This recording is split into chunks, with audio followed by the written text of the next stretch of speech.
Just a minute, please.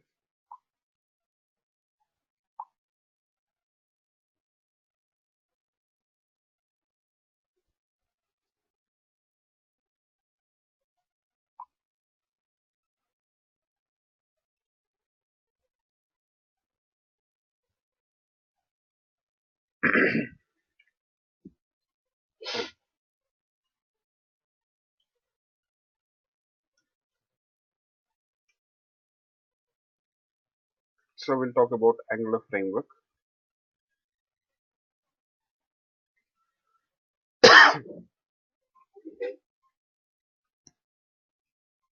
So what is this Angular framework? Yes.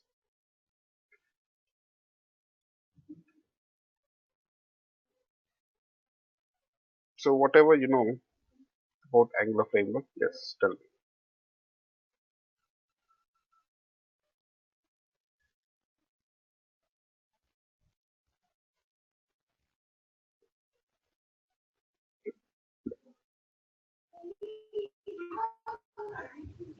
It is used to build the single page applications.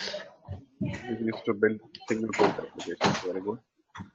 So what is a single page application? There is no need to refresh the page based on the user events. It directly changes the DOM, and there is no need for a refresh of the page. No need to refresh the page. Okay.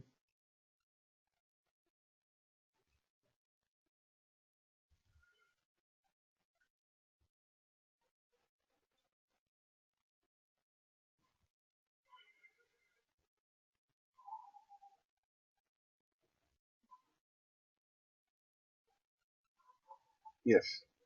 So let's see what does that means. What do we mean by single page applications? First of all, yes, Angular framework is used to develop single page applications. In short, we call them as SPS, single page applications.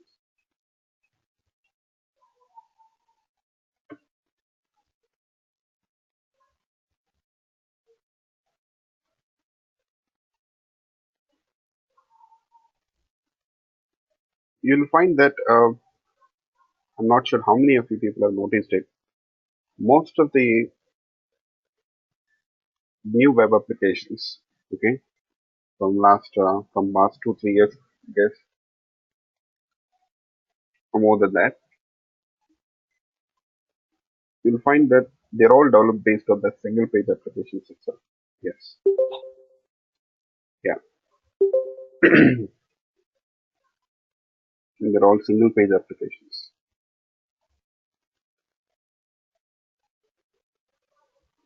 So, what is a single page application? Let's see.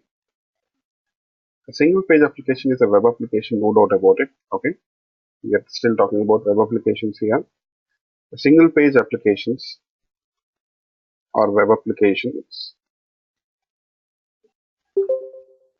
that load a single HTML page and dynamically update the page as the user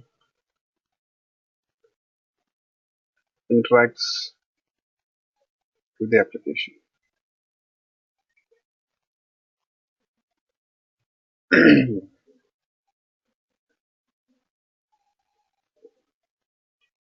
Mainly, SPS use Ajax a lot internally, Ajax and HTML5 a lot to create fluid and responsive webs without constant page reloads.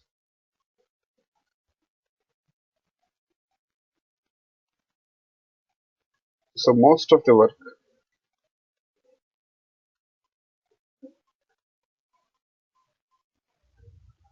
happens on the client side. In single page applications, you'll find that most of the work it happens on the client side itself. Yes.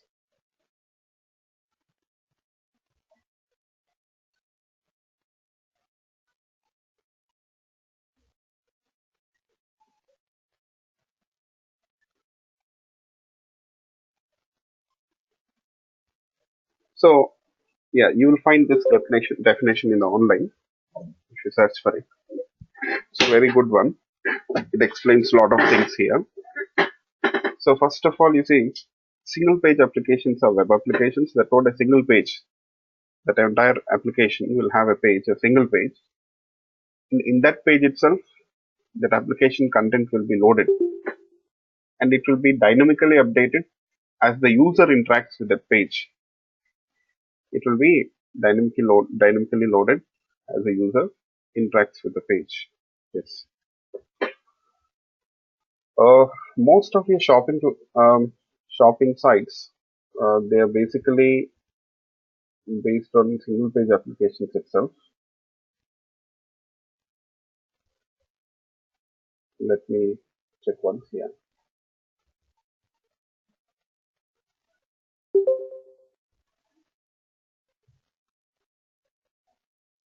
Most of it, for W3 schools also, just a minute.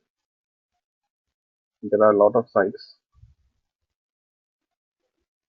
Initially, you'll find that one or two pages you may have it. Yeah, see, now we have this, right? This page. Now on the left side, you have various technologies which you can learn here. If I click on it, you see, you will get this page. From now on here, you see, on top, can you see this? If you want HTML, if you want to learn HTML, you can just click on this HTML. If you want CSS, you can click on CSS. JavaScript, yes. SQL, yeah. When you're clicking on this page, that links, the topics, whatever you have, what is happening? The entire page is not reloading. So which part of the page is loading? Only you see down on the left side, this topics, and you see here, this page content, it's just reloading. That's it. See, the entire page is not reloading. So only part of the page is reloading here with different content. Okay. So if you want to learn HTML, you'll select HTML, right? You'll click on HTML, and accordingly you'll get that content of HTML. The entire page. See now this page, it loads HTML tutorial. If I click on JavaScript, now this page loads JavaScript tutorial. The page remains the same. The content here of this page is changing according to your requirements. As user interacts, you see what I'm doing, I'm clicking on a technology. Accordingly, it is loading the tutorial here as I interact with that page. So this is what happens. Yes. So what is the advantage of using the single page applications? What do people think? Do you see any advantage here? The header and footer is the same. The data will between only we need to retrieve the data, between the header and footer. You can use the same code for the header and footer for all pages. Yeah, not just header and footer. You may have some other contents also. But you see, yeah, as you said, that's see on the left side also you have some content. So even you'll find that as a change, uh, you'll get different content now in the body. On the left side you have the list of topics. So when you select it, you see the body is changing here, but still on the left side it remains the same. So menu bar we say.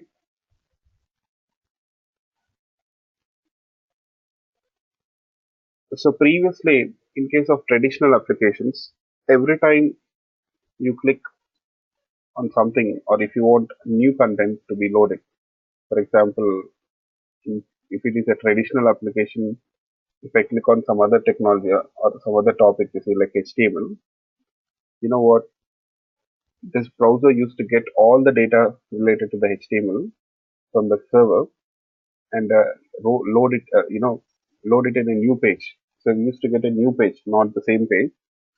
So we used to get a new page instead of just displaying the content in the same page. So every time, you see, we used to navigate, I can say.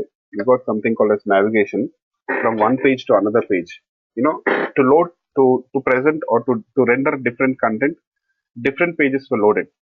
To render different content, different pages were used. Okay.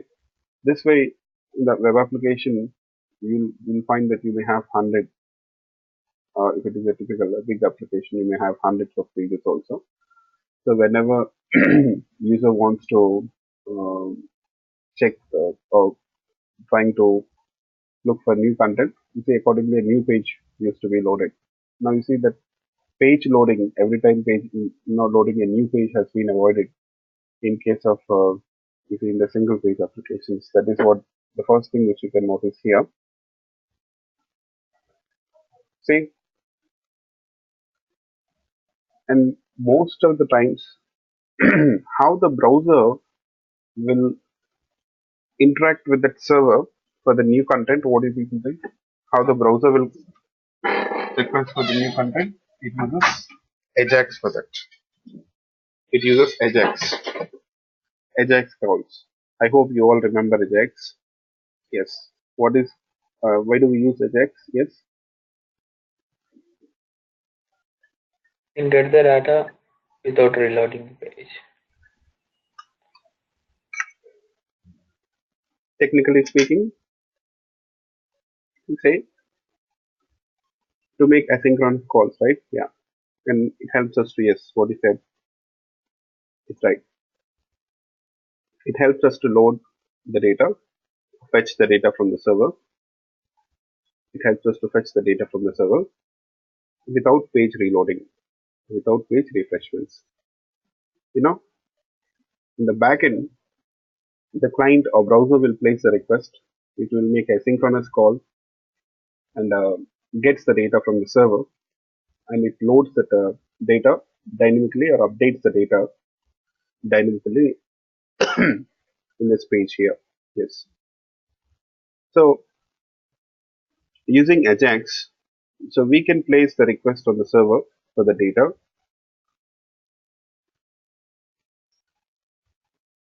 fetch the data from the server, dynamically update the response data, whatever we got from the server, without page refreshments or page reloading. Yes, that's right. Okay, so this makes Ajax makes the page more dynamic, right? So because user may not wait till the page loads and all. Yes, user will be working with the page, and in the background, the browser, the client, will place the request for the new content. Yes. So that is one of the key features of this single page applications, making Ajax calls.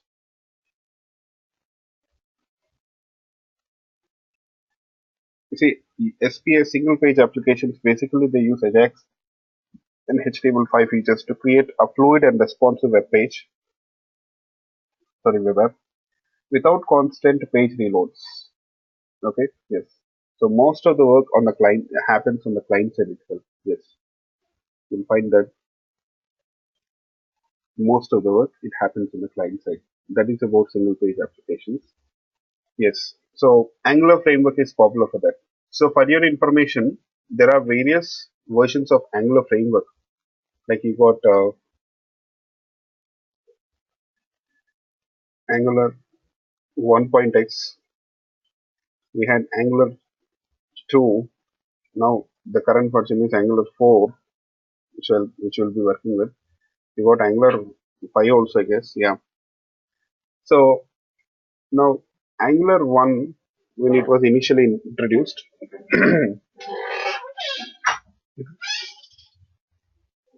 it was based on JavaScript. Okay.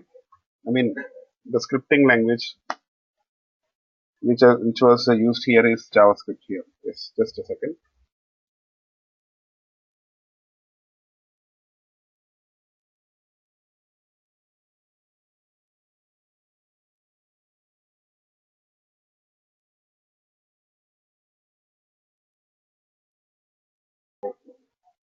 Yeah. Sorry. So first, initially when Angular was introduced, the scripting language which was used was JavaScript. So we used to write the client-side scripting using JavaScript.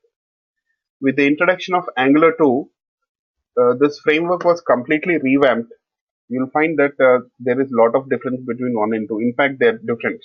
Yes, everything is different here in 1 and 2.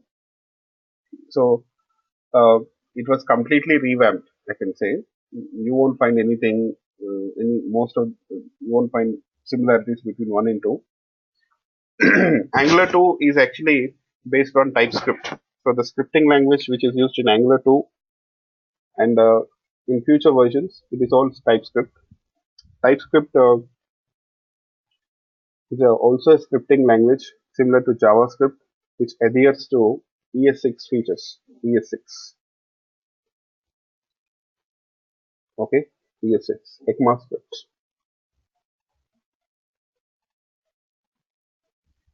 So TypeScript, it is based on ES6. The very latest version of JavaScript specifications, I can say. That is what you'll notice here in Angular 2. And from there on, see all the versions, they support TypeScript, and basically it's based on TypeScript itself. So good thing is you'll be learning a new scripting language, and also you'll learn this ES6 features. Yes. You know, from Angular 2 onwards, we say the framework is Angular, just Angular. Previously, the first version was called as AngularJS because it was based on JavaScript. Because it was based on JavaScript, we used to call it as AngularJS. From Angular 2 onwards, we just say Angular, that's it. Okay.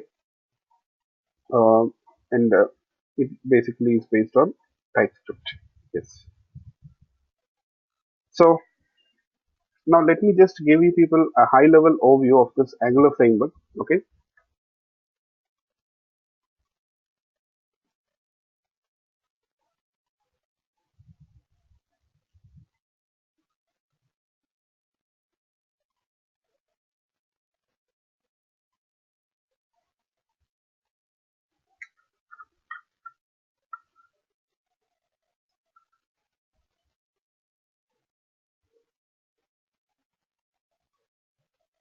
Don't worry. It's here and there you'll see Angular 2, the term Angular 2, but it will be Angular 5 itself. Yeah, Angular 4. You know, Angular is a framework for building client applications in HTML, and either JavaScript or language like TypeScript that transpiles to JavaScript is used. Yes. Generally, you got the option to write the scripting in JavaScript also, but the thing is, we don't use JavaScript. Instead, we go for TypeScript, and you will find that TypeScript is transpiled into JavaScript. TypeScript is actually transpiled into JavaScript here. Yes. When I say transpiled, what does that mean? You know what? The TypeScript language, as I told you, people, is a scripting language, right? Yeah. So your browsers, do they support TypeScript? You got any idea? While execution, it transfers to JavaScript. Yes, your browsers basically they don't support TypeScript. Okay, they don't interpret TypeScript. They don't support TypeScript. So whatever the code which you're writing here, the TypeScript code, we write TypeScript code. It is in turn transpiled. You heard about compilation, right? So in case of compilation, high level language code is translated into low level language code, right? A machine language code, we say. Here, I'm sorry. Now, when we talk about transpiling, means converting the code from converting source code from converting one language source code into another language code. Okay, so in this case, sorry, just a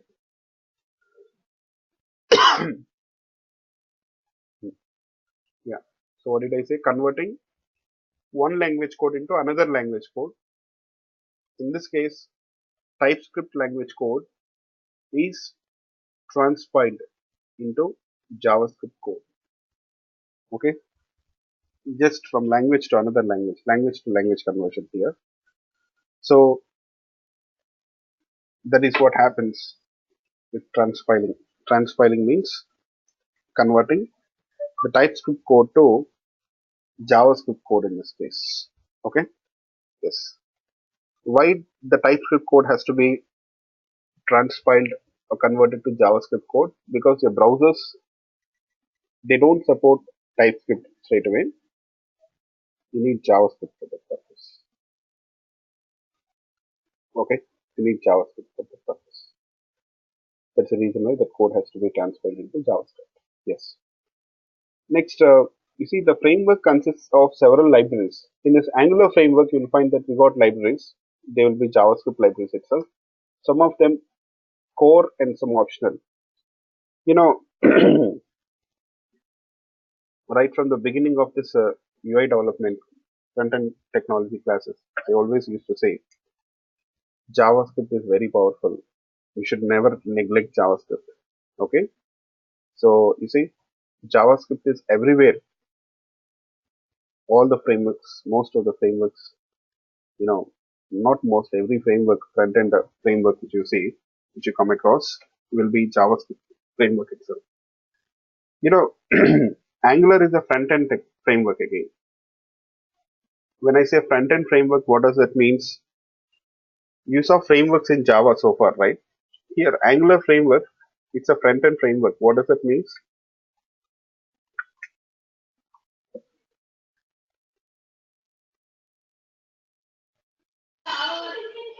Client side, use it to build the client applications. Yes, it executes on the client side in the browser actually, you know.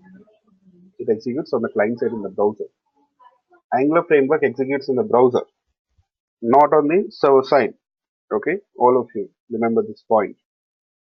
It's a front-end framework or client-side framework which executes in the browser or on the client side. It is purely JavaScript libraries, what you see here in Angular framework. Even it is the same story in case of React.js also. Okay, yes, these are all front-end or client-side frameworks, I can say. Yes, you should not have any kind of doubt in this regard. Yes, Angular is a client-side framework, a front-end framework. Yes. Okay, next. You see, in this Angular framework, you got libraries. Some are core, that means which are mandatory, and you'll find some libraries which are optional. Yes. Next,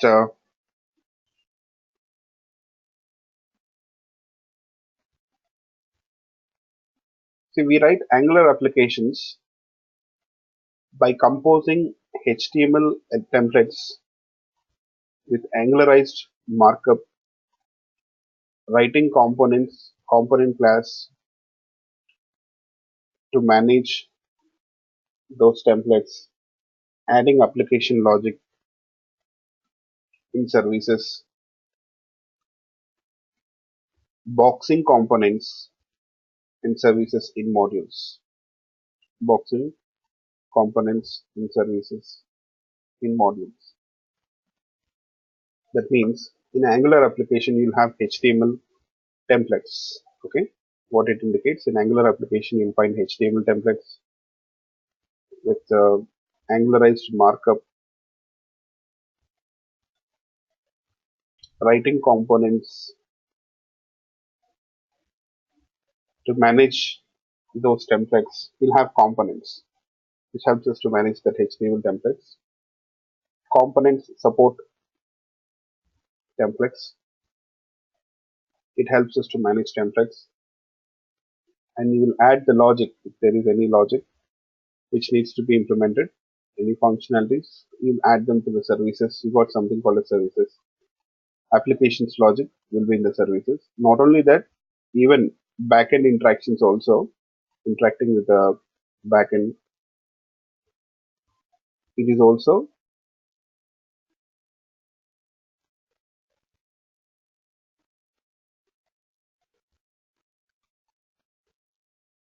such type of logic also you'll find it in the services itself.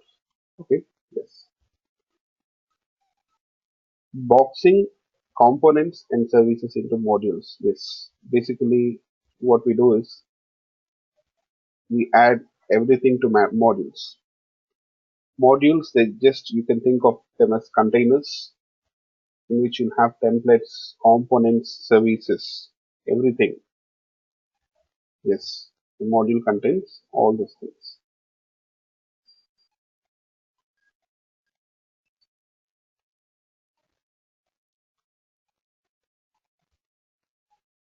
So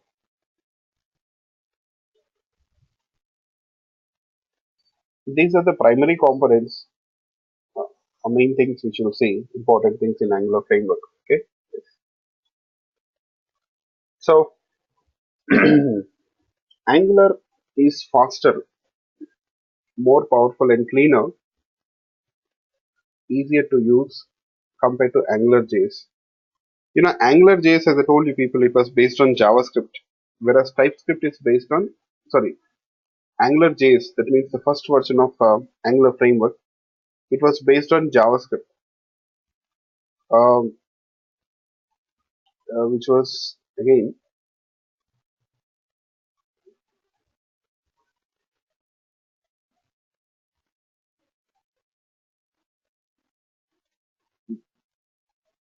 you know, you'll find that it was based on ES5, ECMAScript 5.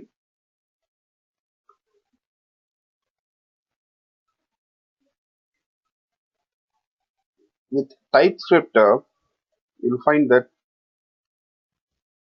so the code has become more cleaner. How?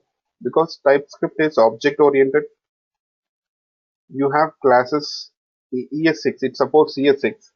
So till it supports ES6 where you can define classes. You can use most of the object oriented features here.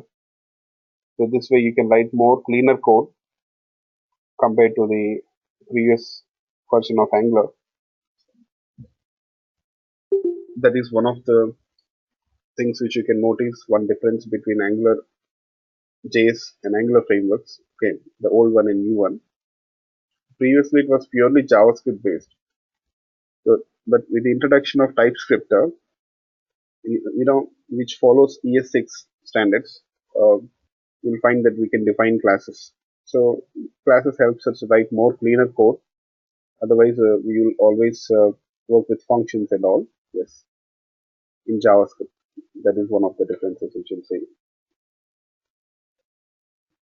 That is the second point. What it says, you see, Angular 2 is tool that embraced future web standards and brought ES6 to more developers around the world. Yes, so you'll find that here because in Angular we are using TypeScript, so which adheres to ES6 standards. So the scripting, the new way of scripting using classes, arrow functions, okay, functional programming. It supports both object-oriented concepts as well as functional programming. So which is very important here in the programming side. Not only in the client side programming, you'll find that even on the server side programming, yes. In Java also, you see functional programming nowadays it plays a key role. Yes, that is what you'll notice. Now, let's try to have an overview of this Angular framework here.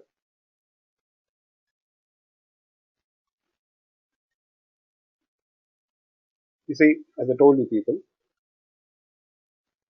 the primary components of this framework will be templates, components. You see, template, it supports components. I can say that, sorry, you have template. What is template? Template contains HTML code. What you'll have in a template, or you can say HTML template. Basically, it contains HTML code which you want to render in a page. To support this template, you'll have component. I can say that component provides the data and functionality to the template. You see, it handles events as well. It also handles events. It provides the data. See, the property binding means it's related to data. Event binding, you see, it is related to event handling here. Yes, handling the events in the page related to this template. Everything is done through the component here. Yes. And in the template, we'll be using Angular directives. Angularized markup, we say. We have directives which we make use of. And in turn, you see these components, basically they are supported by, you'll find that you see these components here, it is supported by the service code. Services are also reusable components, I can say. Services, they provide functionalities, applications, logic, and functionality. It is provided by the services to the components. So components take the help of service. So, and all this stuff is boxed or dumped into modules. You'll find something called as modules. You find everything in the module, components, service, data, functionalities, everything. You'll find it in the module section. So that is how it works. That is how it works here. A very high level overview of how an Angular application looks like. Okay, yeah. Now let's do one thing. Straight away, I'll show you a sample Angular application to understand all the stuff what you have here. Okay, yes.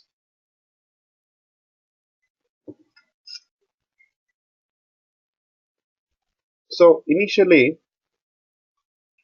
we'll be using an online editor called as Plunker. What is Plunker? Plunker is an online editor, helps in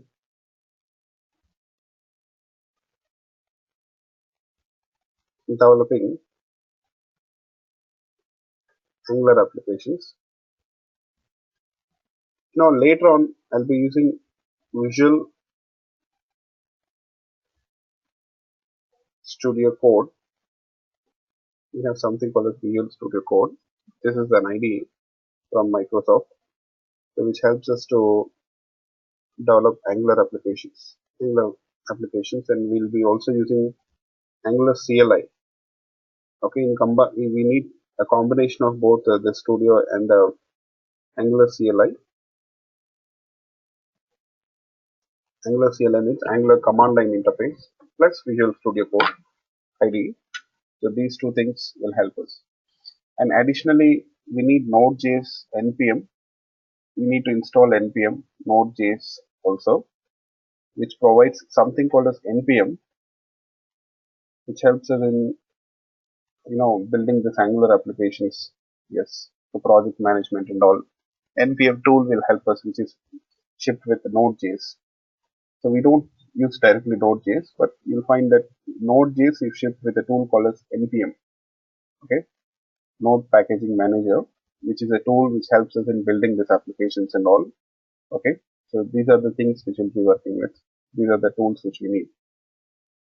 Okay, so initially, because you're very new to this Angular applications, so what I'll do is here, I'll give you, I'll be using Plunker. Even I recommend you people to use Plunker to work with Angular just for a few days, 1 2 days, and then later on we'll shift to this Visual Studio Code. Okay, yes.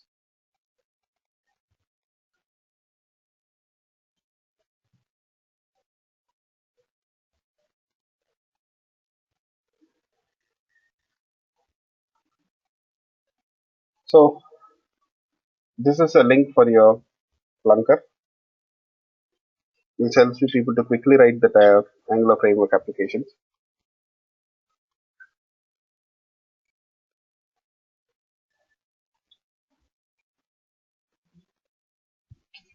You know what? Here you may have one doubt here. What is it?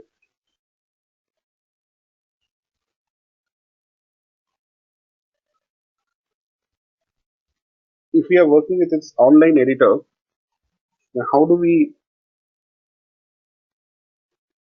Where do we store this code? Right?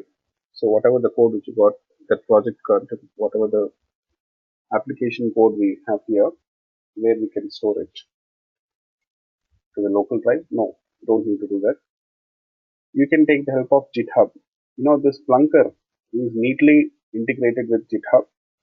You can just sign in into your GitHub account. I've asked everyone to open a GitHub account, right? I hope everyone got a GitHub account. Make sure that you sign in into your GitHub account from here itself. You see, in the extreme right side, in the top corner, you have the sign in with GitHub. So if you sign in with GitHub, what happens? So whatever the project code or project work which you got here, whatever the code you write here in the Plunker,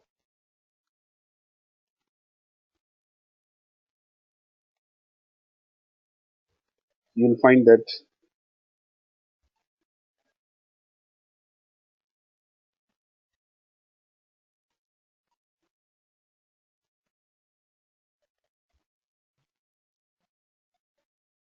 you can simply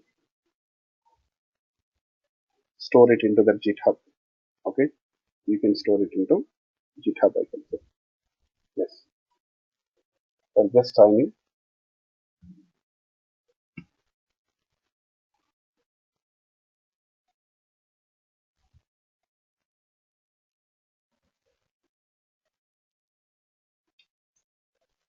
I did that, and so I can see my name here. So next, you can launch the editor. You got this option here, or on top also we have a tab, editor tab, or you can click on this launch editor.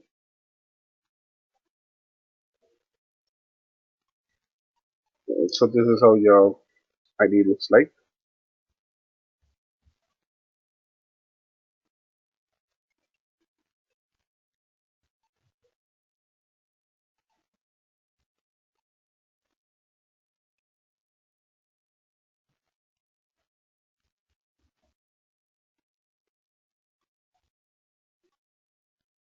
Now Let's start creating an Angular application first of all.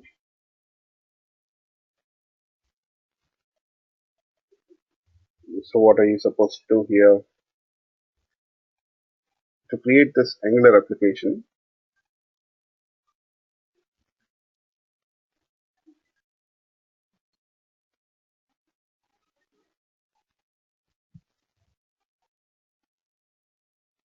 you need to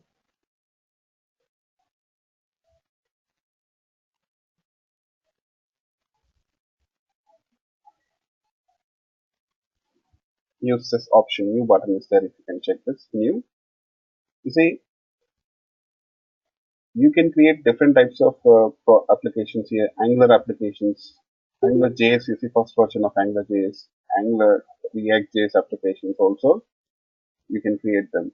Okay, yes. And jQuery applications also, you can create them. But you select this one, just Angular. Can you see this? Under the new button, you should see just Angular. Yeah, select this Angular. So we are creating an Angular project here. So we have unsaved changes. Okay, no problem. You can click on yes. Okay. Now you know what? Here I can say that you got this Angular application now. So let's see. You can close this on the right side. What you're looking at here, you can just click on this tab. It will close. Yeah. Now, first of all, this is what you're looking at is an index page. As I told you, people, in case of Angular applications,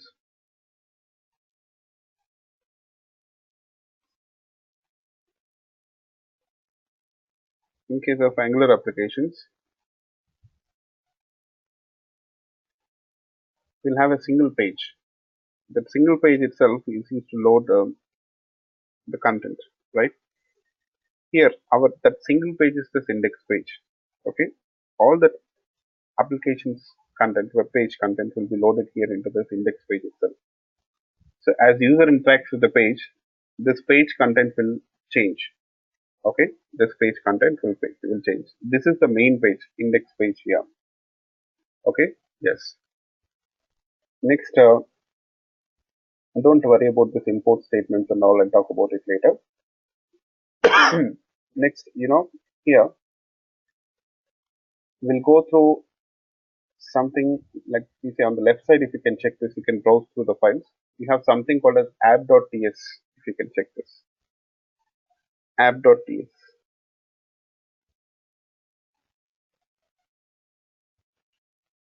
In this app.ts, as of now, I can say that you got both component, not both.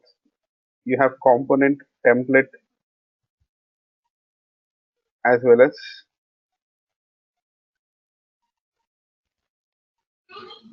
module also. You have everything here. The three things. Everything is dumped in one place. So generally, in a typical application, you won't find it this way. Yes, but it's a very small application, so they've just added everything here. Have you noticed it? The file extension is .ts. That means it's a TypeScript file. Okay, TypeScript file. App.ts. The file name is app.ts. You see, this is the content on the right side. You can check the content of that file. So that means whatever the code you're looking at here, it's TypeScript code. Okay, this is all TypeScript code, I can say. Yes. So I'll explain it. Okay, don't worry.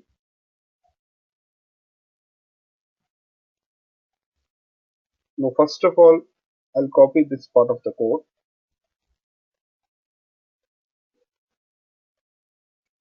Let's check this separately. Yes. Now, you know what you're looking at here is a template,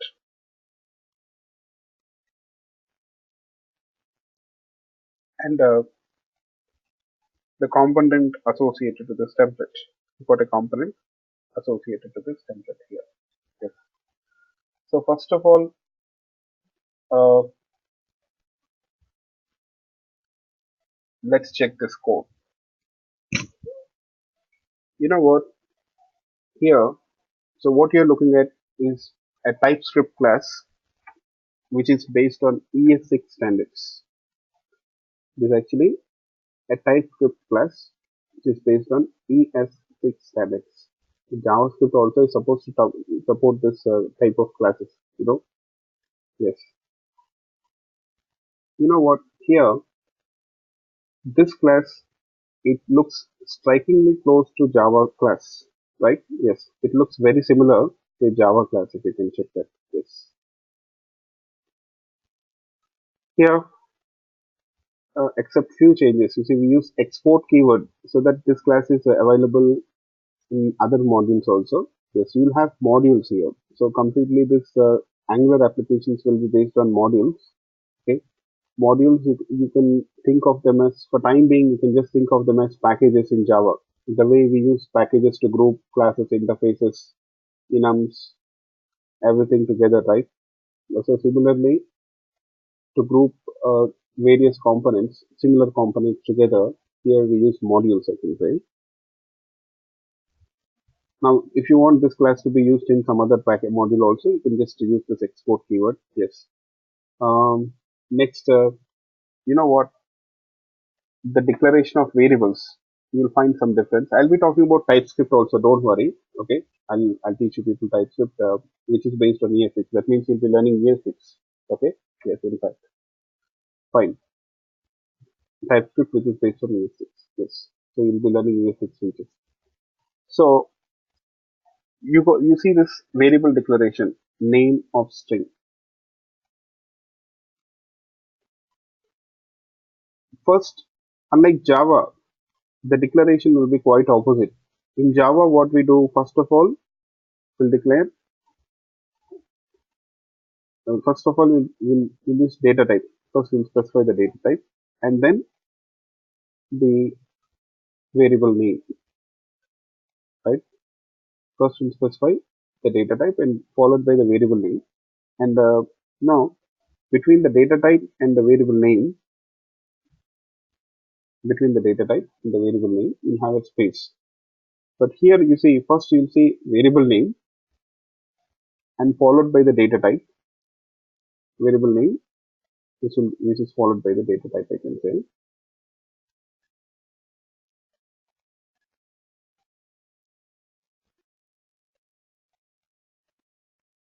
And here,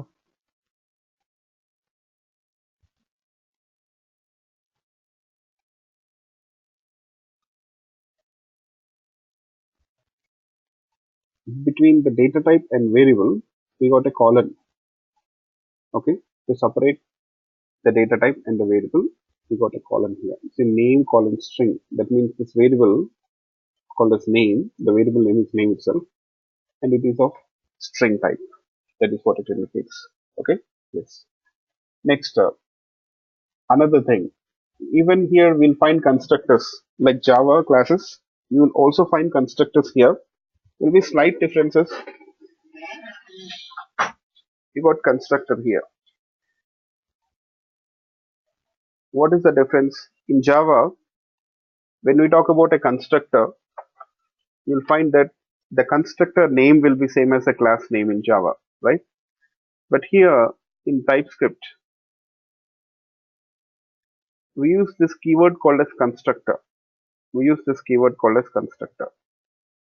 Constructor keyword is used to define a constructor. Okay, I hope you people got it.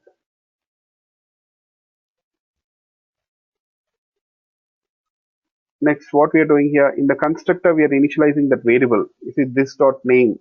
So again, the same old story. The way we use a current object reference. You see, this refers to that components instance.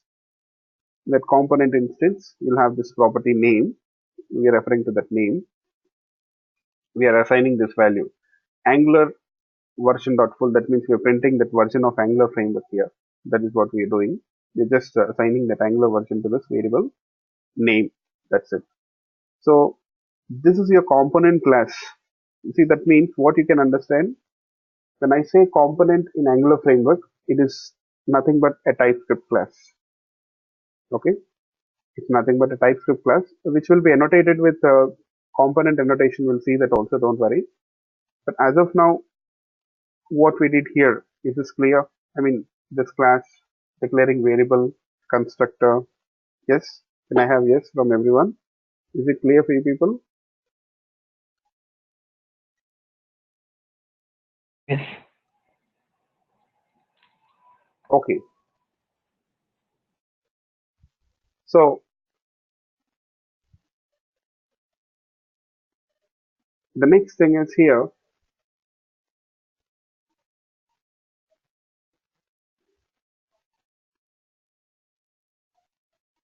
To this component, a template will be associated. Basically, the responsibility of the component is to manage a template. The responsibility of the component is to manage a template here. So now let's check this template code. And also there is one more thing. Just defining a class, it doesn't make it a component. Okay. If you simply define a class, I can't say that it is a component. Okay. So it has to be annotated with or decorated with this component annotation again, you see, @components. On top of this component class, we'll use this component annotation here. On top of the component class, we use this component annotation here. Yes.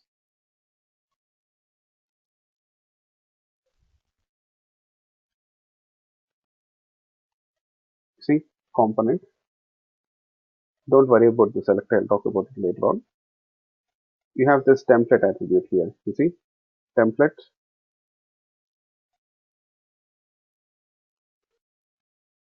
And this is the template code, if you can check this. This is the HTML code which is associated to this component. You'll find HTML stuff itself here, nothing more than that. The component is associated to a template. And this is how you'll associate a template to the component using this component annotation. You see, in the component annotation, you'll add this template attribute, and you'll be writing the template code. Okay. Now you might be thinking, as of now, you see the template code is just 3 lines. But if you have more than 3 lines of code, template code, then what to do? Don't you think it would be difficult to write all the code here? Have 50 lines, 60 lines. Writing this code would be difficult here, right? So in that case, what you will do is you can create a separate HTML file itself. Okay, for this component, you can create a separate HTML file, and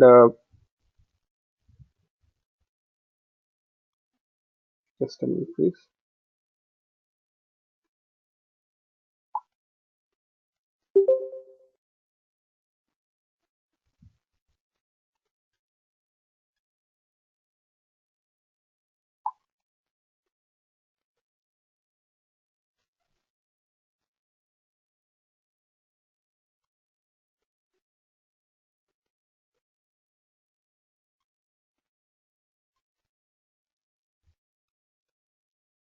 Sorry.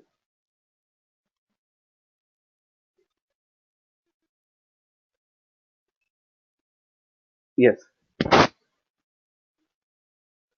Yeah, you can create a separate HTML file and write the template code in that HTML file, and you can specify that HTML file name here in this template. You can specify that HTML file name here in this template. Don't worry, we'll be doing it. So as of now, this is how I can say that we can just associate the component and the template here. Next. You see, in the template, have you noticed that I'm using an expression with banana brackets? We say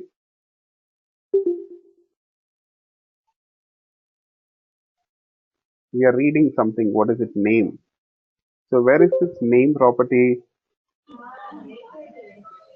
The class. Yes, in the class. The class. Declared. Yes. You see, you'll find that the template will always have the reference, or it can access the properties of that component. Okay, you'll find that the template will always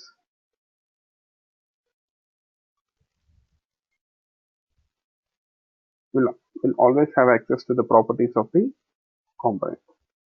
In the template, you can access the properties of the component. Okay, please remember, you can do that definitely.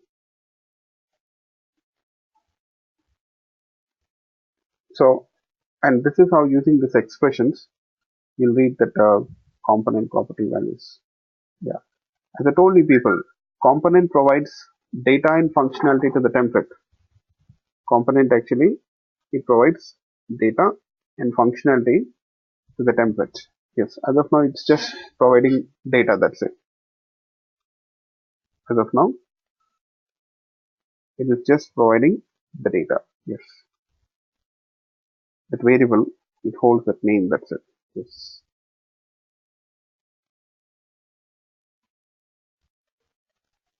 Okay. So this is how you see you will create a component.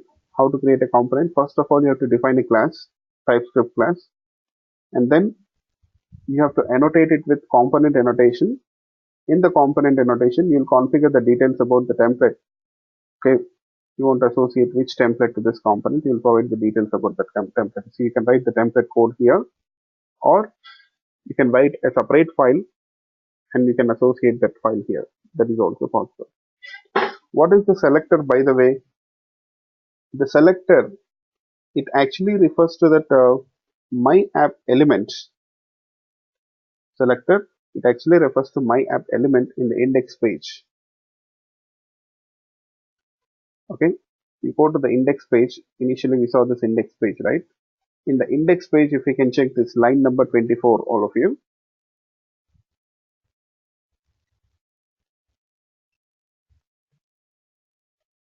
In the index page, we got this line number 24.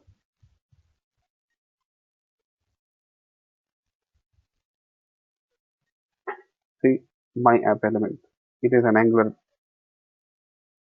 element, you can think of it as. Okay, my app. Yes. See,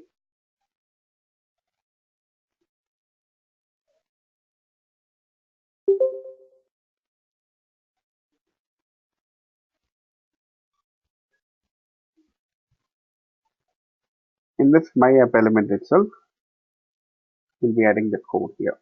Okay.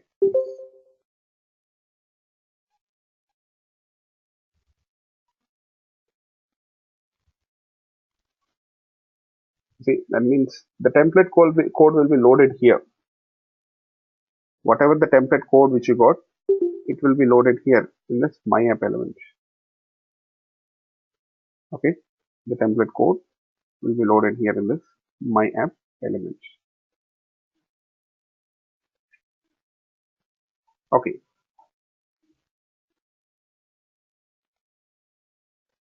now you understood a template.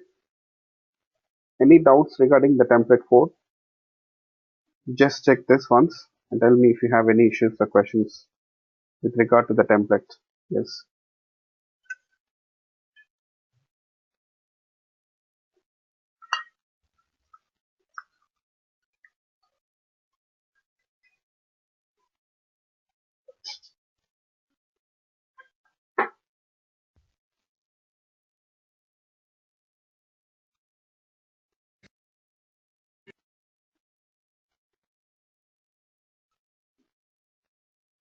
So no questions.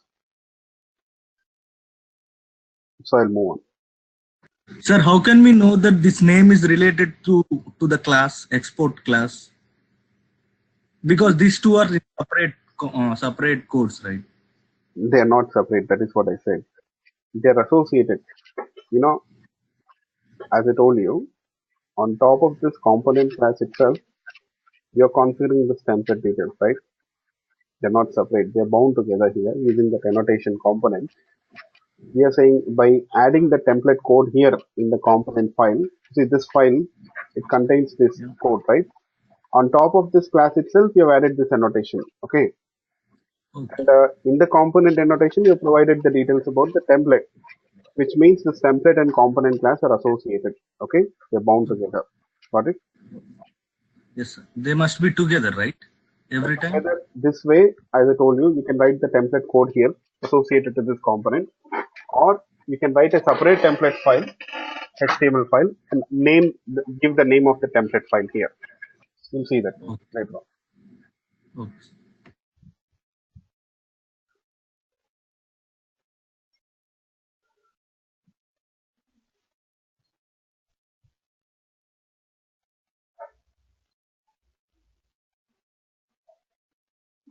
Still, anyone got any questions?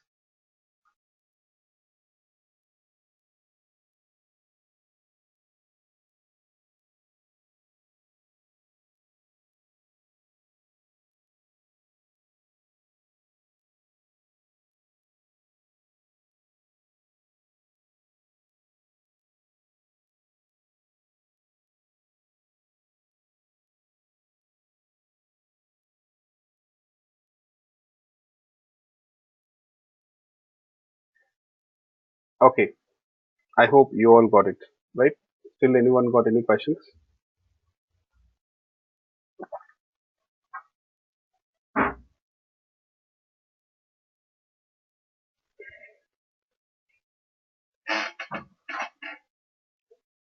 Okay, good. Next, as I told you people, this components, component templates, everything, they're boxed into module. So module wraps all these things together. Okay. So here,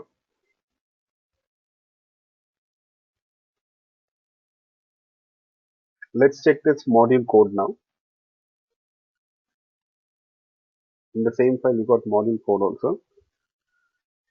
So you will find that when I say module, it is also a TypeScript class itself. Module is also a TypeScript class itself. Yes.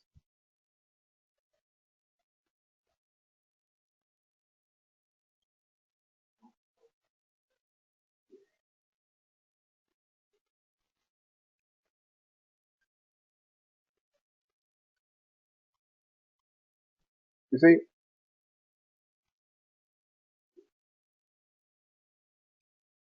on top of this class, if we add this module annotation, it becomes a module, I can say.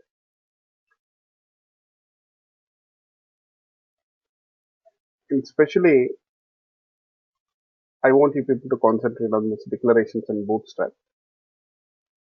So what is app here? Actually, I want to include that component to this module. So what is the component class name, by the way? Have you noticed it? What is the component class name? It is app. App. It's just app. You see, this component class name, it will be added to the declarations this way. In the ng module, you see, this is the annotation which is used to declare a module. And in the declarations, you'll see this. What is it? App class. You may have multiple component classes. What are all the components or component classes which you want to include here? What are all the component classes which you want to include here? You can add them in this declarations. You may have 5 components. Name all the 5 component classes here. Okay, in the declaration. Again, the same component class name, I'm also adding it to the bootstrap. So what does that means? That means it indicates that when this application loads or starts, we want the framework to execute this component first. We want the framework to execute this component first.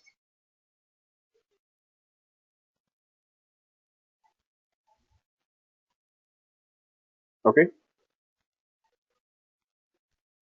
I hope you people got it.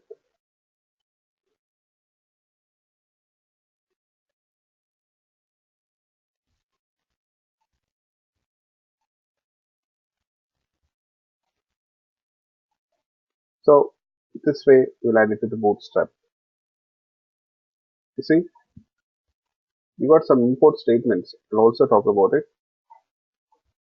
First of all, have you noticed it? The first line, we are importing the component module that annotations, even version. So we're using here in line number 16 version. It's a predefined constant, I can say. You can also import constants, you know that, yes, constants. Version is a constant. So where are they? They all belong to this Angular core library. Yes. This is how you'll write an import statement here. Import component ng module version from Angular core. Yes. The browser module, I'll talk about it later. Don't worry. Yes. And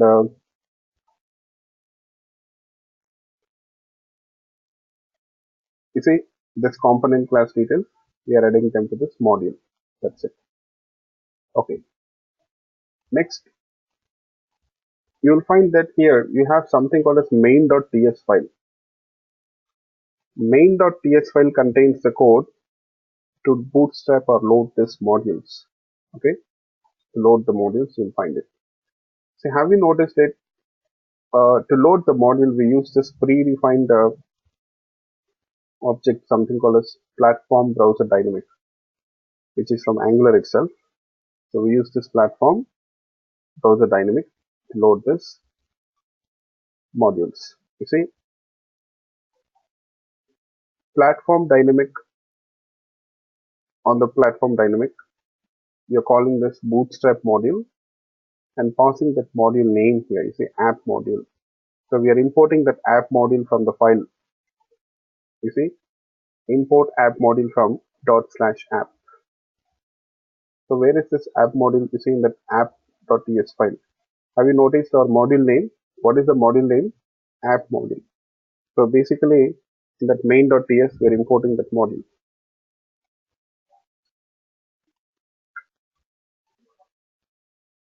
In main.ts we are importing that module. So one important thing, we are importing it from that file, right? App.ts file. But what is this .ts is missing here? Have you noticed it? Import app module class from /. From the current directory you have this file app. You don't need to provide the .ts extension. It is considered as redundant. Okay, so because by the way you'll find that all that anyhow all the classes are going to be all the files are going to be .ts files, right? So extension .ts is considered as redundant. Yeah, so this way you have to import the class module class. So whenever you want to use a class from a different file, okay, you have to import it this way. So this is how you load that module. So whenever the application loads, I want to load this module as well. I want to load this module as well. So that is what we are doing here. Yes.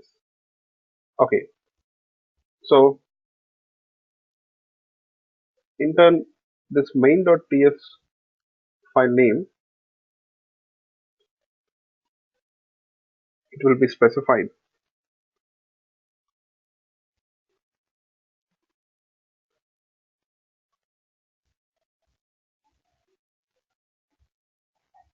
Here in the config.js, we'll talk about this config.js later on. But just for your information, the framework gets that details from this regarding that main class main.ts file from this config file itself. Yes. Okay. Don't worry, we'll see this stuff later on. I've left few things intentionally. You can just ignore them as of now for time being. Yeah. Now we are all set. So when I run this application, what do you think? What do you expect? What happens? Can you people tell me? That index page should be loaded with what content? This index page should be loaded with what content? Class component, app component. So what it loads? Hello, Yes. hello Angular. Yes. The template code associated to this component class will be loaded. Okay. Yes.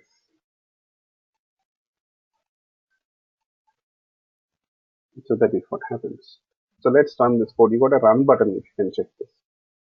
You got a run button. Yes. It prints Angular version, that's right. So let's run this button. Click on this run button. If everything goes fine, you should be able to see that output here on the right side. Actually, hello Angular 5.2.4. The current version of Angular is fine. Yes. So this way,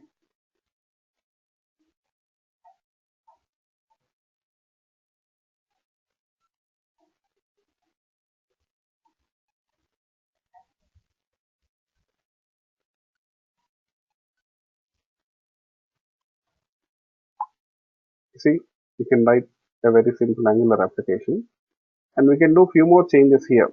What is it?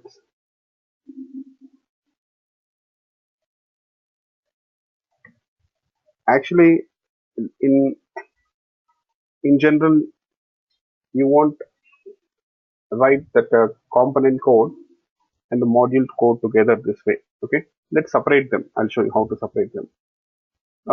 If you want to just remove this output tab which you got here, just you see this I symbol, preview symbol, I symbol is there now. You click on this, it will be gone. Yes.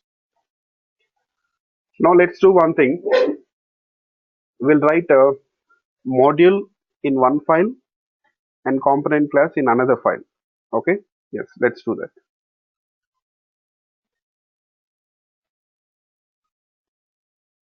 So you see,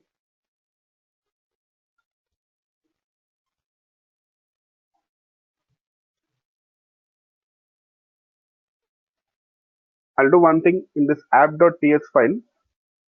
I'll retain this module code, but the component code I'll write it in another file. The component code I'll write it in another file here. Yes.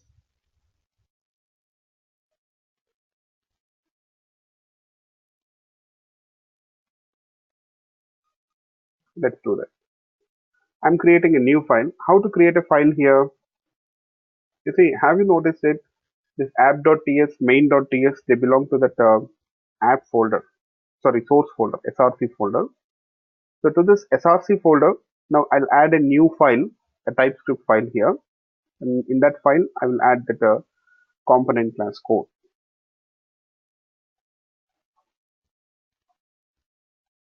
Okay, yes, let's do that. So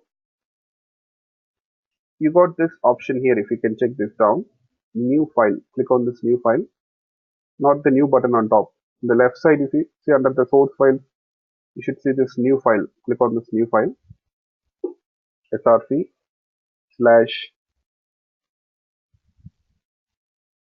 add this src, okay, prefix slash, I'll call it as app.component.ts. So app.component is the file name, .ts is the extension here. Okay.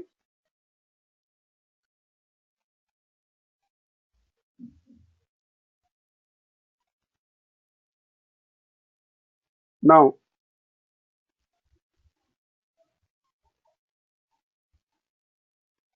I'll click on OK. You got this file. So let's move that component class code to this file, app.component file. Okay. You have to make some changes here cautiously, otherwise you'll end up with errors. I'll copy this code, component code. I'll place it here. Okay. Next, we have to import that component annotation, also this version constant variable. We got that import statements here. Copy this import statements. And here we can remove this version. No need of version, importing version here in this file. No need of importing component also. Okay. Just import ng module and browser module. That's enough. Now we go to this component class, component file.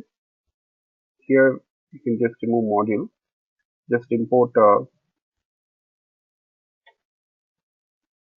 the component versions. That's it. Okay. Yes. And don't forget to save this code. Save this code. Otherwise, Plunker won't retain your code. You will lose your work. If you forget to close the save the file, you will lose all the work you have written. Okay.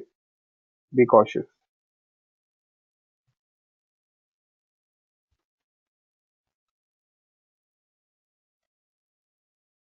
What's next?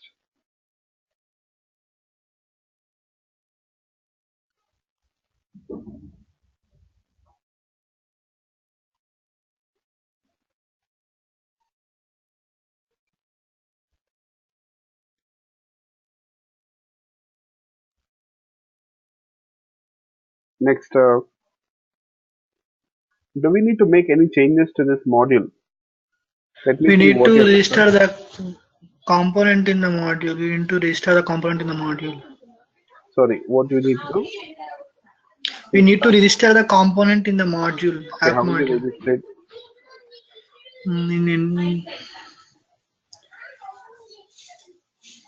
What We you'll need do? to import. We need to import the component Yes, in the.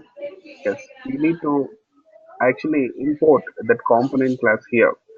Now, because the component class is in a different file, first of all, you have to import it. You see, import app from dot slash app dot component. That's it. Okay.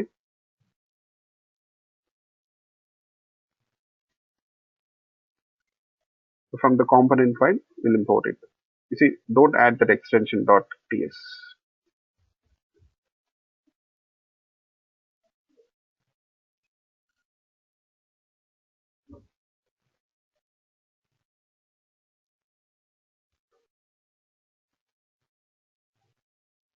This is what we need to do. Any other changes you're supposed to In make the here? in the declarations, We need to export, right? We are already importing it here, That right? we okay. In the declarations, we have it. Okay. Okay. Yeah. So just because the component class now it is in a different file, you have to import it. Otherwise, if they are in the same file, you don't have to import it. Previously, we didn't import app component class because it was in the same file. Now it is in a different file here. Yes, that is the difference. Once go to component.ts.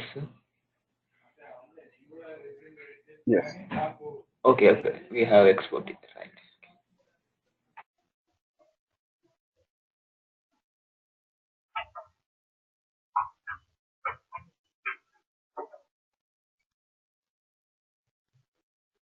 Okay. All right. Let's run this code. I'll save this code and I'll run this code.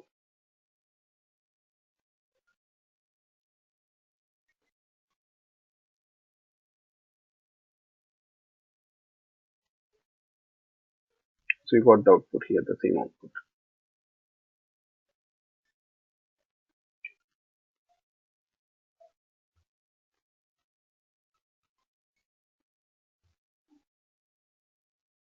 Next,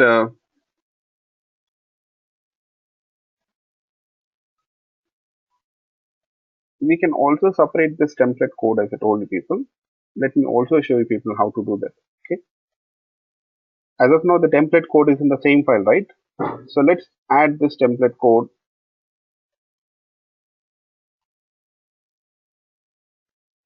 to a separate file.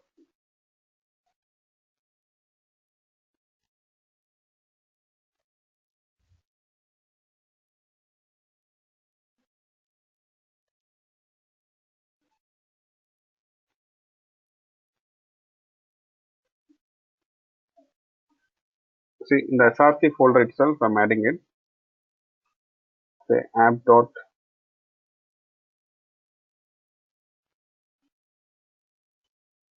my template dot html.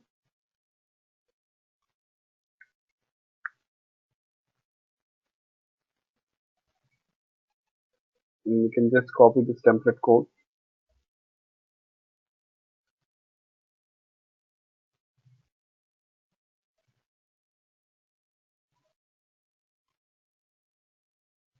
Add it here in this template.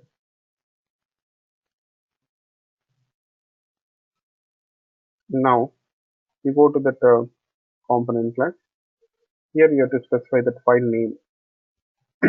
How will you specify the file name? You have to use a different attribute called as template URL. Template URL. You see that the attribute name have changed it. Earlier it was just template. Now I'm using something called as template URL here. Okay. Yes. Template URL dot slash src slash app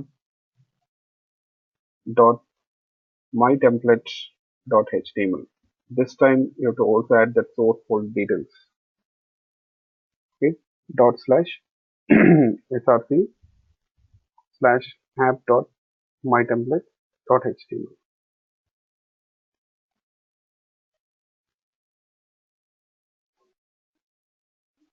save this code.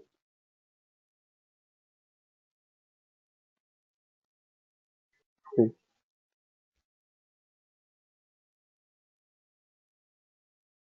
So we got some error.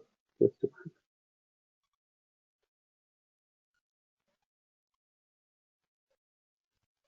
So you want to inspect errors. What is the problem? You can just you can go to this inspect option here. If you right click on this, you will find inspect.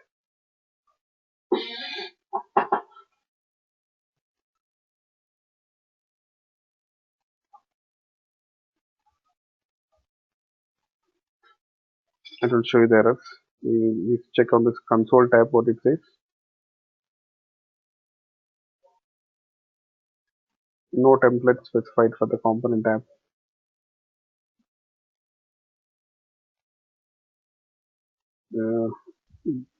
Even though if you didn't save it, still it should work. But just a minute. Once I'll check this code. Error loading main.ts.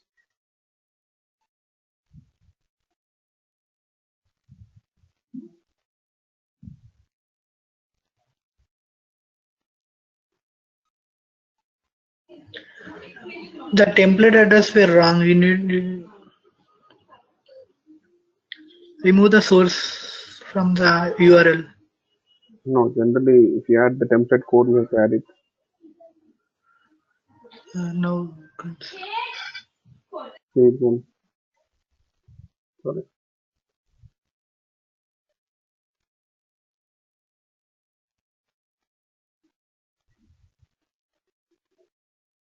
Still the same issue.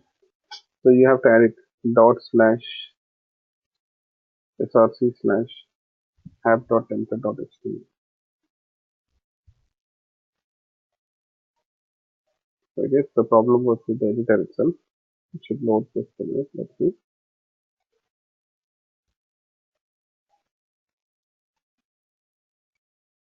Mm,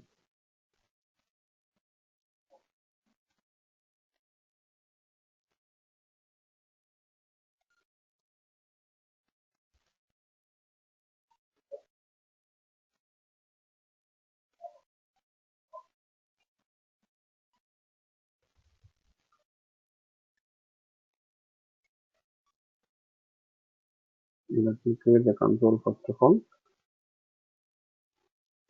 Now stop it. Let's try to reload it.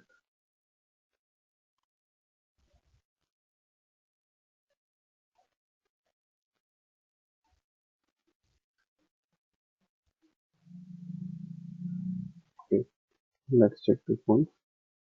No template specified for the component. Oh, I got it.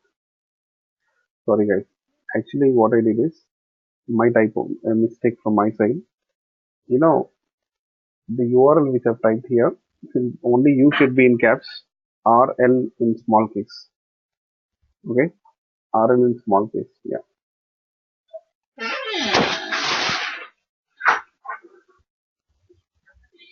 Only U, in the URL, only U in caps, RL in small case. That's it.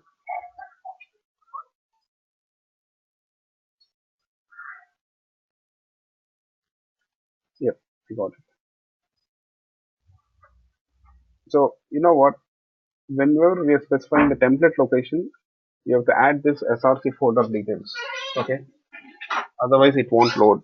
If I remove it, see, if I do this /app.mytemplate.html, it won't work.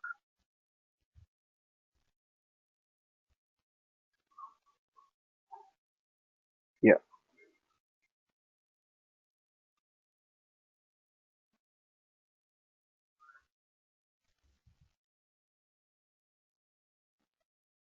Okay. So this way, you see, whenever you have to write the code, especially you see, if you're if you have multiple lines, a lot of code in the template, you better write it in a separate file. Okay. As of now, it was 3 lines of code, so you can add it. to the component itself directly, the template code, you can add it to the component. But you see, if you have so many lines of code, multiple lines of code, 50 lines, 100 lines, it is better to create a separate file itself. So it would be better. Okay. So this is the outline of the project here, Angular application, how it looks like. What is a component? What is a template? What is a module? We saw that. Okay. Now let's do one thing. Before we move any further, first of all, I would like to talk about ES6 and not only ES6. I would like to also talk about ES6 itself, arrow functions, everything. We have a lot of things to discuss. Let's do that for a while, and then we'll come back to this Angular. Okay. Yes. Um, to explain ES6 features, I'll be using TypeScript, which follows ES6. Okay. TypeScript language. Yes. For TypeScript, I'll be using something called as TypeScript Lang's Playground. We got something called as Playground here. It's again another online editor which you can make use of quickly to work with TypeScript without having to install the dependencies for TypeScript. You can just simply work with TypeScript here. Okay. So this is the link for the TypeScript editor. You can even you people can just work around with this TypeScript editor. Yes.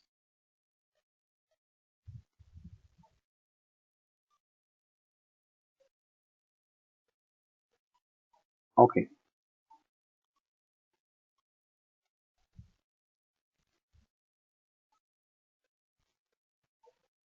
Next,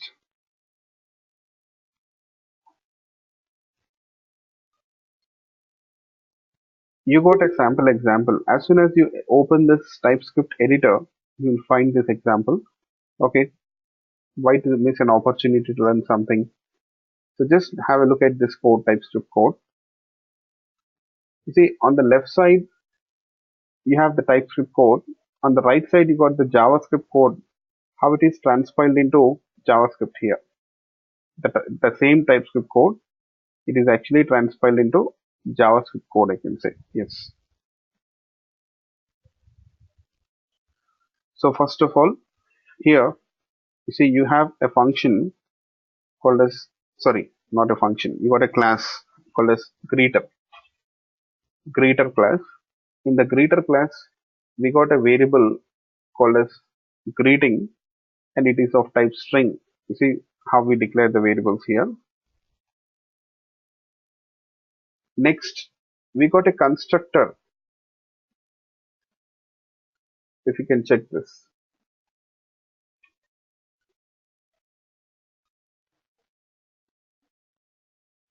You see this constructor, it takes a parameter. What is it? Message. It's of type string. The parameter name is not important for us. So when this constructor is called, you have to pass a string value. In turn, that value, it is assigned to that greeting variable, right? Yes.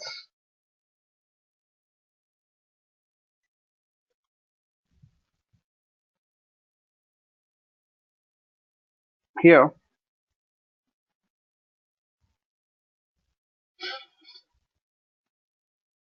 you see, we got a method also in this class. If you look at this method, okay, it looks like a Java method, but of course there is some difference here, right? So what is the difference? Can you people tell me?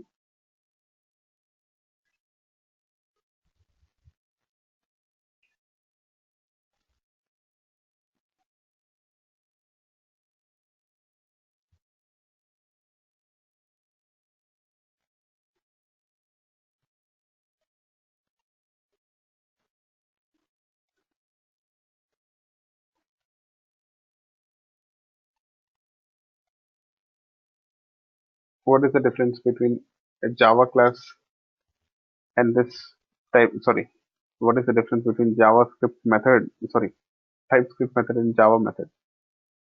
The greet is a method.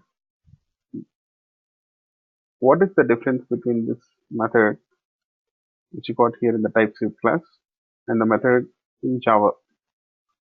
What is missing? No return type. The main difference is return type. Data return type, yeah. Yeah. Isn't it mandatory here? Yeah, no, it's not mandatory. So there is no return type for this method. That is what you can notice.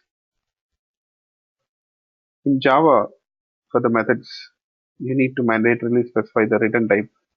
Even if it doesn't return anything, still, at least you need to specify it as void type, right? But here you see, you don't have to specify the return type. Okay, next, what we got here down in line number 13, we are instantiating that class. We're creating an object for that TypeScript class, you see. What is let? Let is a keyword which is used to declare variables. Okay, so if you want to declare variables here, outside of the class, generally, if you want to declare any variables, we use let keyword, which is similar to a var keyword in JavaScript. In JavaScript, we use var, right? Similarly, we have let. So I want you people to understand the difference between let and var. So there is a difference. New versions of JavaScript, they support let. They're supporting let. So slowly you'll find that people will stop using var and then use let. What is the reason? I want you people to find out the reason. Okay, I'm leaving it to you people.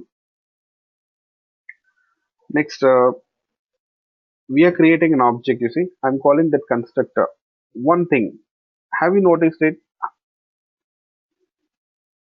Especially people who are coming from Java background, we have to be a little careful. So generally to define a constructor, we don't use the class name here.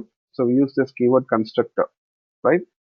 We use the keyword constructor to define a constructor in the class. But when you're calling this constructor, we use the class name.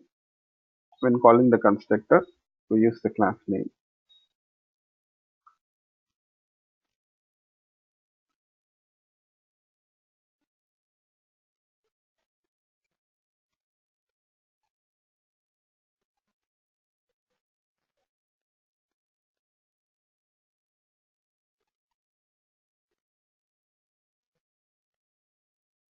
Okay, you're calling the constructor using the class name itself. Okay, I hope you people have noticed the difference.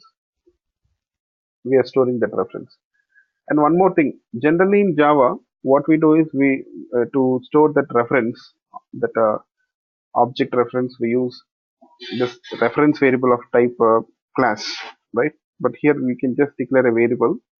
We don't have to specify that variable type as class type here. We just use this let keyword to declare a variable, and straight away we can store the reference. That's it. Okay.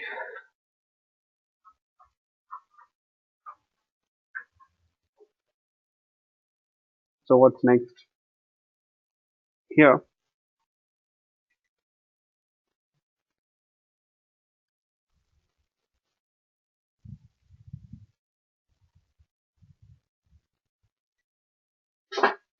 in this line, we are creating a button. You people saw this code. Well, I was talking about DOM, as I told you people. Here, we can create elements dynamically, right? So the same code, we are writing it here.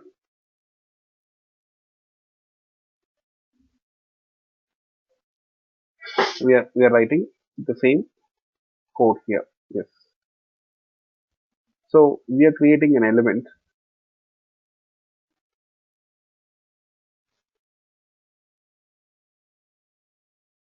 called as button. What we are doing, we are creating a button,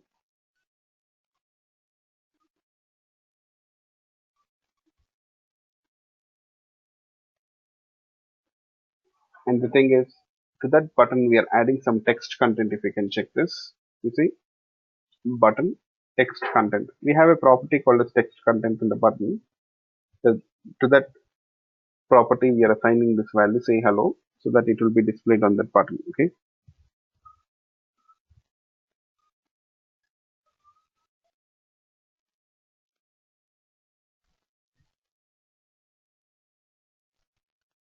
Here,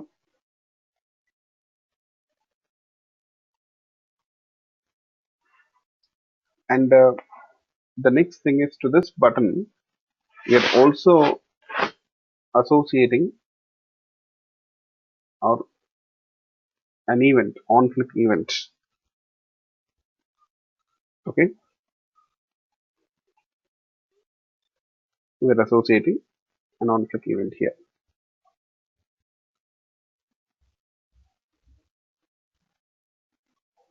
You see, for that on click event, we are registering a function. So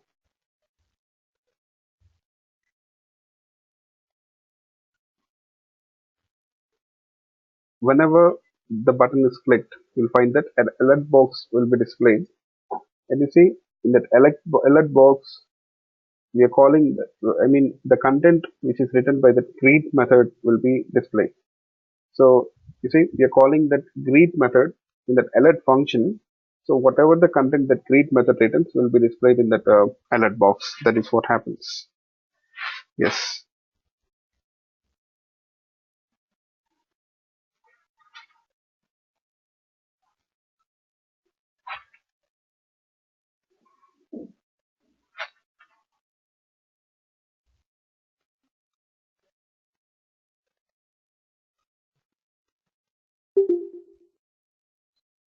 Okay. So this is what we are doing. And just in turn, I'm adding this button to that body straight away. We are adding this button to that body, document.body.append child. That means we are able to write the DOM code here. That is what I want you people to notice. Yes, we are writing the DOM code, the JavaScript code here. Okay.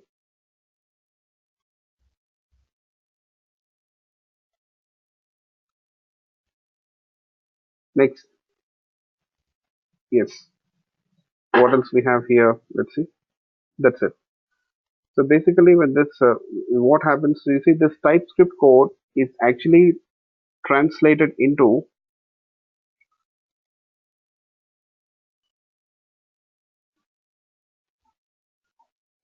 JavaScript code here on the right side. If you can check this, on the right side, if you can check this, you got this JavaScript code.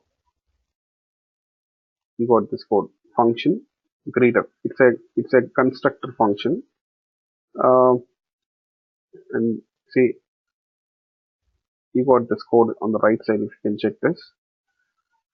So basically, this way you can write a TypeScript class which is transformed into JavaScript code again. Let's try to run this code once. I'll try to run this code.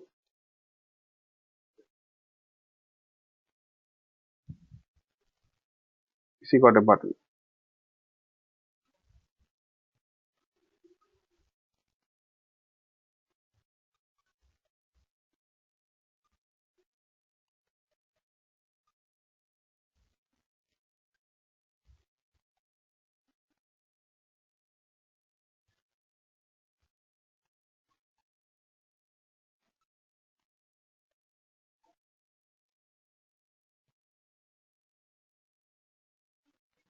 Okay, you got this button. I'll click on this button. Let's see what happens.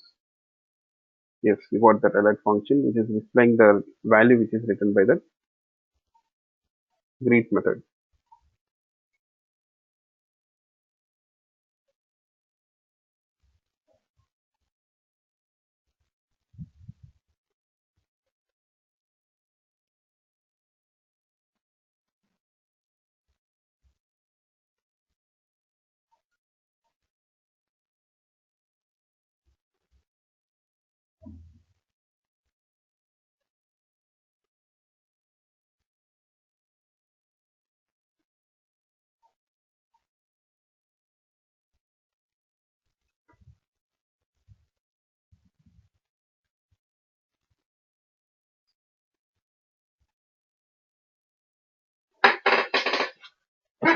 Okay, so this is the example. Just to make you people understand the types of code I've written it. Yeah. So there is a question: is TypeScript dynamic or static? Yeah, it's dynamic. TypeScript is dynamic itself. Yes. Okay. So this is how you can define variables, methods, classes in TypeScript. So in this code is transpiled into JavaScript code. That is what you see. In Angular framework also, in Angular applications, whatever the TypeScript code which I have written, it is transpiled into JavaScript code this way. You'll find that it will be transpiled into JavaScript code this way. Okay. Yes. Fine. So let's try to define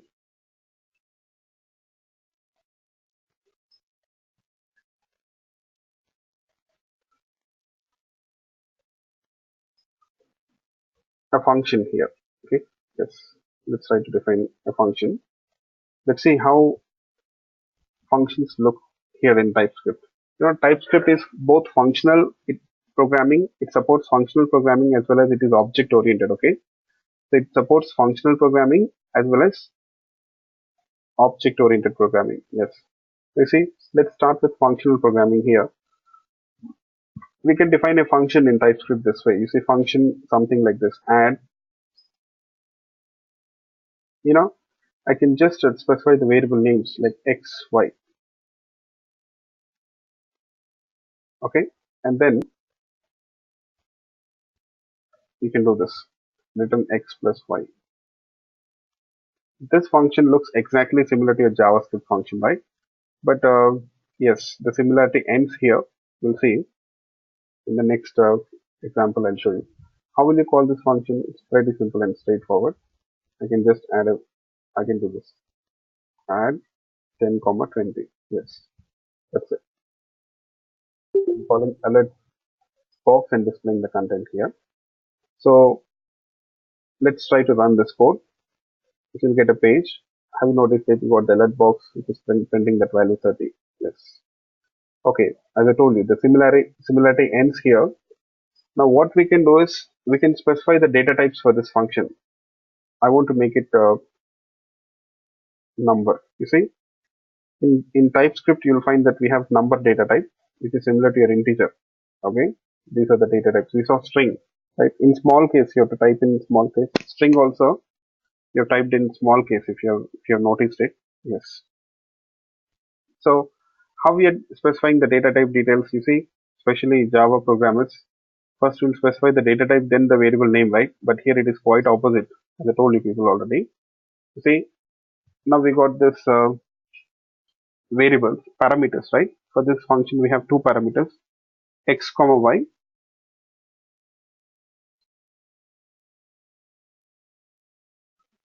Here, both are numbers now. But on the right side, if you can check this JavaScript code, you won't find the data type details. Okay, that is missing. Okay, next,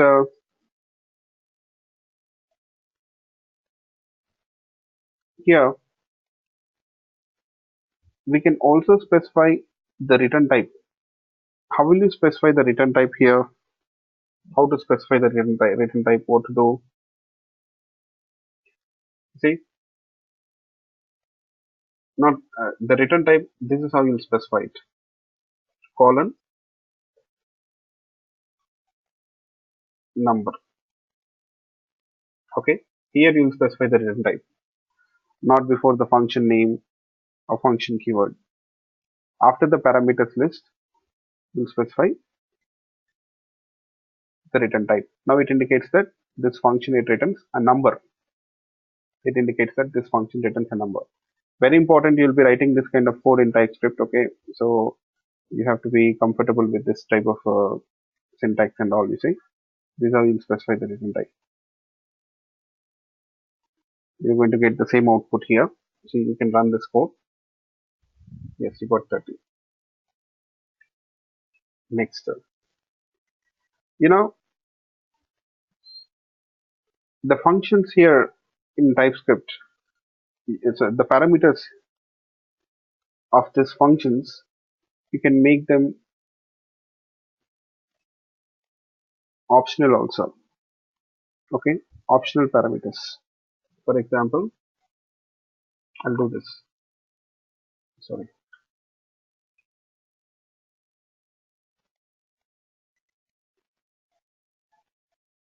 Just a second. I'll make this one. Now you know what it indicates? After the variable name or parameter name, I've added a question mark. Okay. After the parameter name, I've added a question mark. So now it indicates that actually this parameter is an optional parameter. What is it? It's an optional parameter here.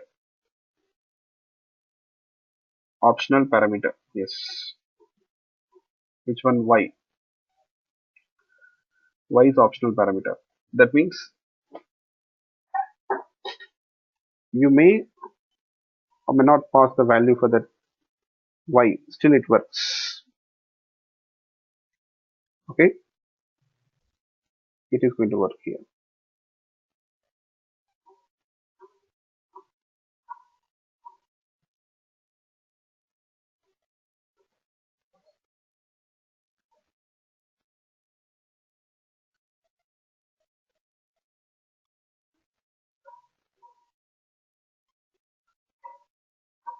Now you see, I'll only pass one argument, one value. I'm passing 10, that's it. That function or that method, it takes two parameters, right? We're just passing one parameter here. Still it works. This 10, value 10, it will be added to which parameter?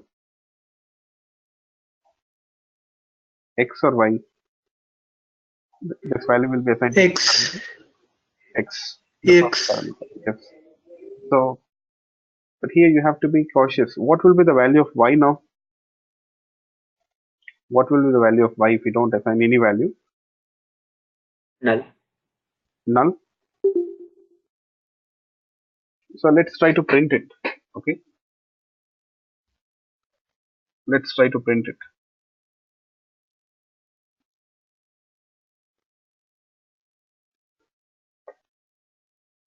See, let of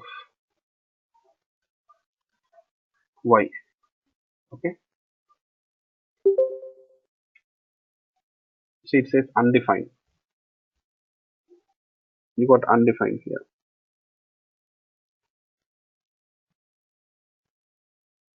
So, can you add a number with undefined value?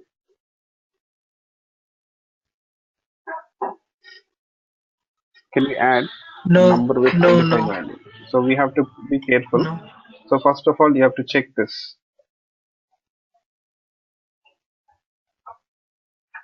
You can check on the right side whether JavaScript has got this optional feature or not. So what code you're getting on the right side, you can check that. So if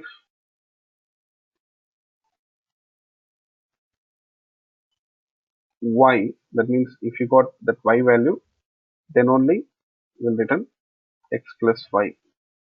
Else return Y. Just X, I'm sorry. Else return X. That's it. Okay. Yes. If you got an optional parameter, you should see on the right side. So you don't see that, right? Yes. Okay. Here, what we are doing, if user passes Y, then only this condition will be true. So we'll add X and Y.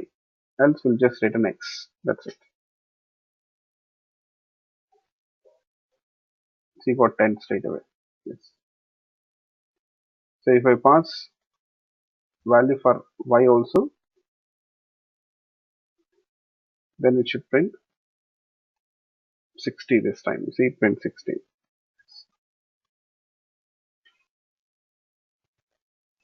Okay.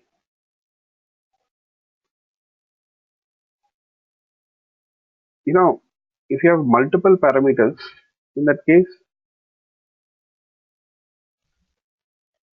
you see, if you have two parameters as of now, I can't make the first parameter, only first parameter as the optional parameter here. Okay, I can't make that first parameter as the optional parameter and leave the second one. Why so? What do people think? You'll get an error. If I make only the first parameter optional parameter, I'll get an error. What is the reason? Parameter, it goes to optional parameter, and the actual parameter will be,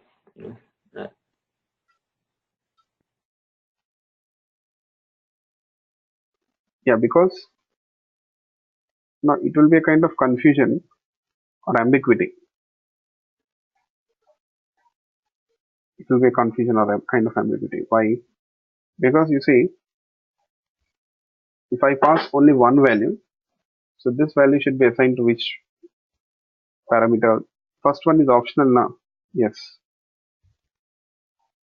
By default, it will try to assign the value to the first parameter. So this will be a confusion. So that's the reason why always, okay, if you have multiple parameters, the last parameter is supposed to be the optional parameter, not the first one. Or else you can make both the parameters optional parameters. This is valid. You can make both the parameters optional parameters here. It is valid. Not at all a problem. Okay. I hope you people got it.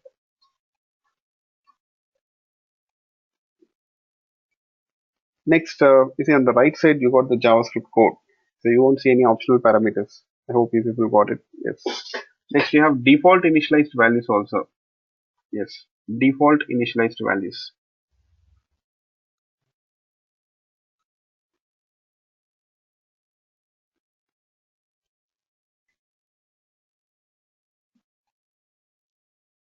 Now this time we have to check both x and y, right? How will you check both x and y? Whether x and y, we got both the values or not? What you do? And operator. Will it work? X and y. So if I got both x and y, it should write in 60 here. We got 60. Okay. So is this enough? And we need to add one more condition here. Else if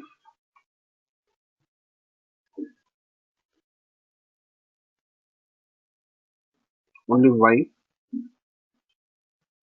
if you got y, written y, else the last option is x. That's it. Okay. So, but the thing is here, if you pass 50 this way, always it will be assigned to the first parameter, right?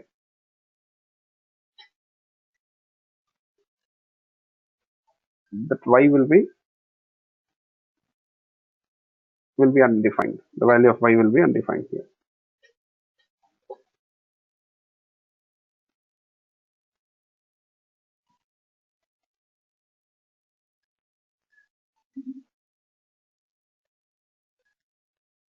Okay. We have default initialized parameters. We have something called as default initialized parameters. What are default initialized parameters? Let's see. Here I can do this. Y equal to 30. Y is a default initialized parameter. So what we are doing, we are initializing y with a default value. We are initializing y with a default value. Okay. Yes, that is what we are doing. You know what that means? If a value for that y is not passed, okay, if an input value for y, if it is not passed as a parameter, then what happens? That y value by default, it will be considered as 30. It will be initialized to 30 by default. That's it. Okay, it will be initialized to 30. Yes, that is what happens. Now, what will be the output? Can you people tell me in this case? EIT. It should be 80. Yes.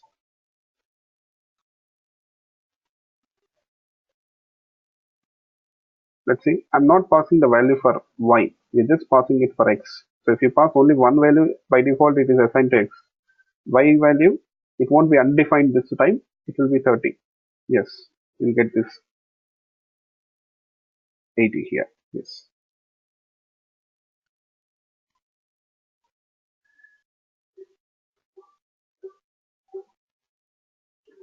So I hope this is clear for you people.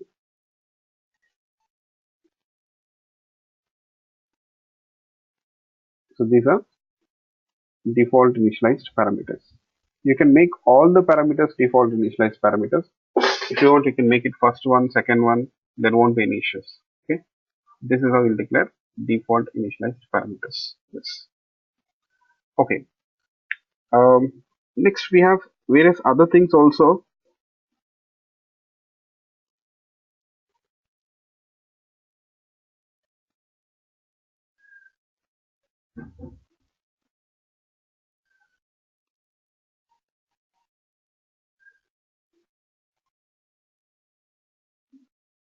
We'll talk about it in the next session. When will be the next class? I'm troubling you people this weekend. We'll have a class tomorrow at tomorrow. I'll start at 5:30 p.m. itself. 5:30 p.m. CST Central Time. My timings Monday 5 a.m. Indian time. Okay.